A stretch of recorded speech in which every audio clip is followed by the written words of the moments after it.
Quem tem medo de Charles Darwin?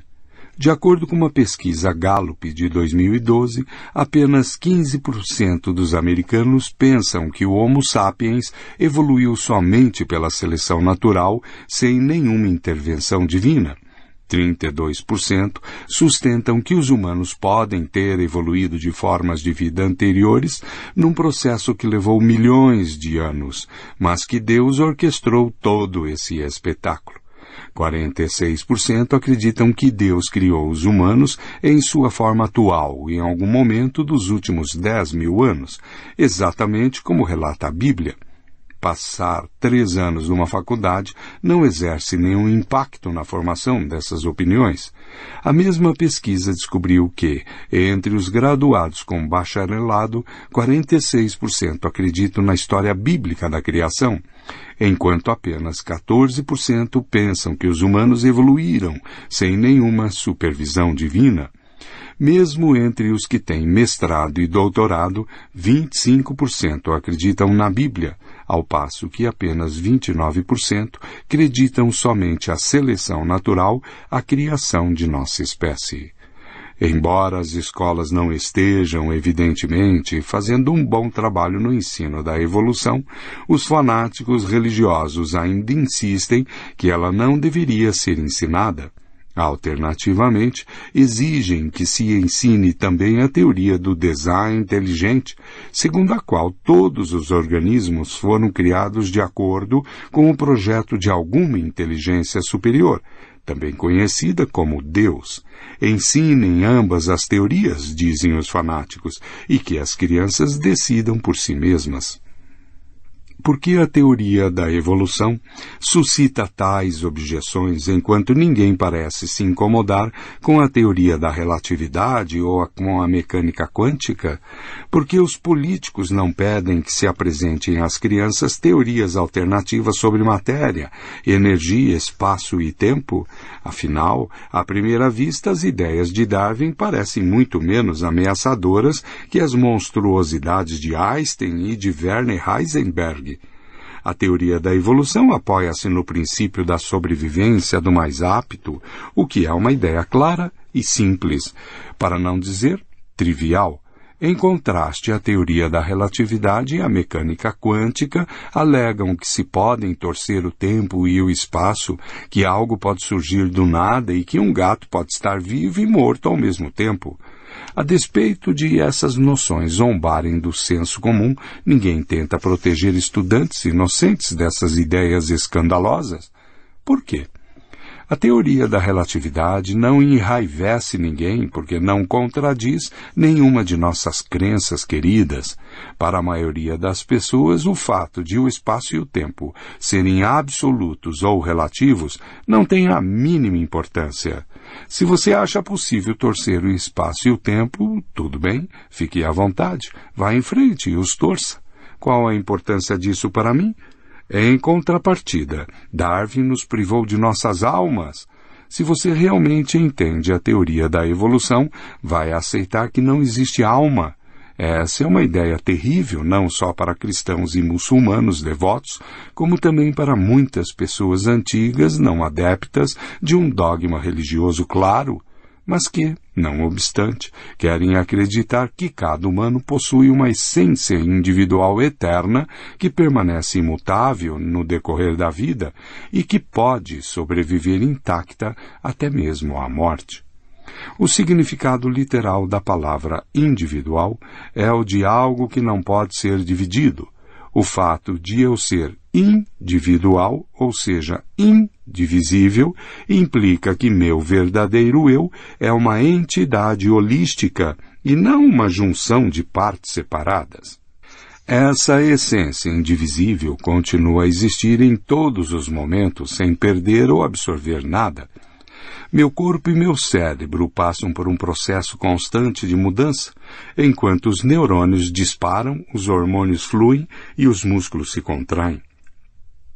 Minha personalidade, meus desejos e meus relacionamentos não são estáticos e podem transformar-se completamente durante anos e décadas.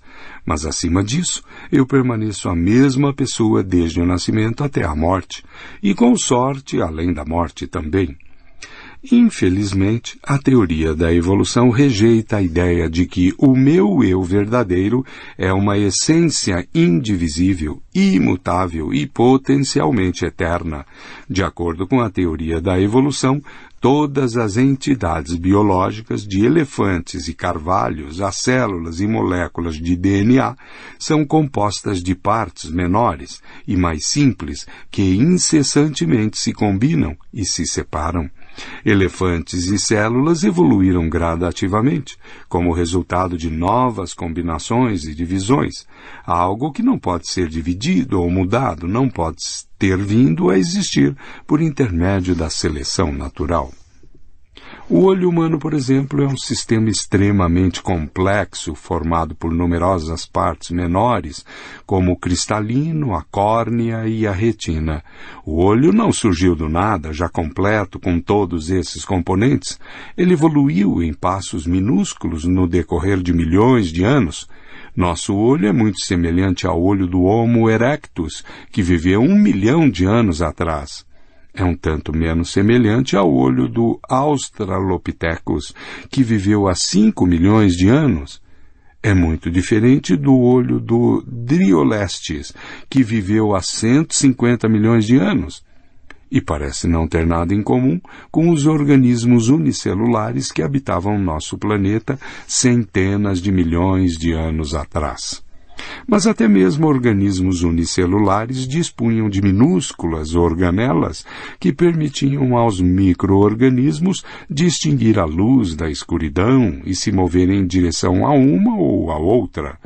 O caminho que levou de sensores tão arcaicos ao olho humano foi longo e sinuoso.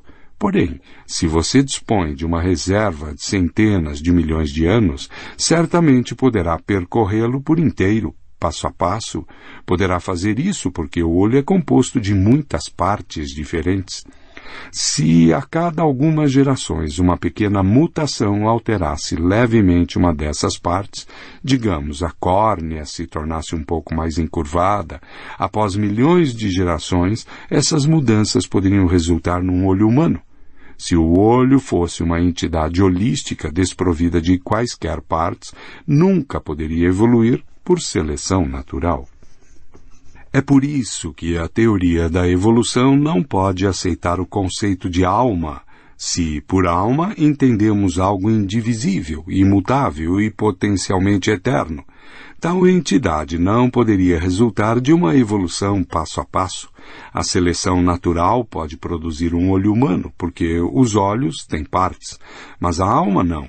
Se a alma do sapiens evoluísse passo a passo a partir da alma do erectus, quais exatamente seriam esses passos?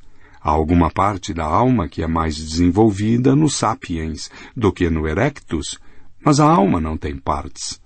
Pode-se alegar que as almas humanas não evoluem. Um belo dia elas aparecem em toda a completude de sua glória. Porém, quando é que esse belo dia aconteceu?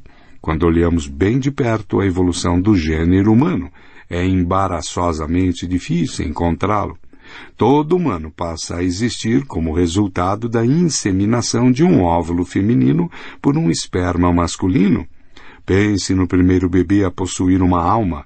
Ele era muito semelhante a seu pai e sua mãe, exceto pelo fato de ter uma alma, e os pais não. Nosso conhecimento de biologia pode explicar o nascimento de um bebê cuja córnea seja ligeiramente mais curva do que a córnea de seus pais. Uma pequena mutação no único gene poderia acarretar isso. Mas a biologia não poderia explicar o nascimento de um bebê que possui uma alma eterna de pais que não têm nem sombra de uma. Será que uma única mutação, ou mesmo diversas mutações, seria suficiente para dar a um animal uma essência infensa a quaisquer mudanças, inclusive a morte? Portanto, a existência de almas não pode se encaixar na teoria da evolução. Evolução quer dizer mudança, e ela é incapaz de produzir entidades perenes.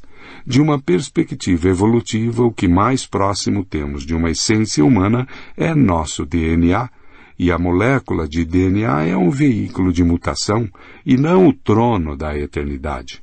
E isso aterroriza muita gente que prefere rejeitar a teoria da evolução a desistir de suas almas.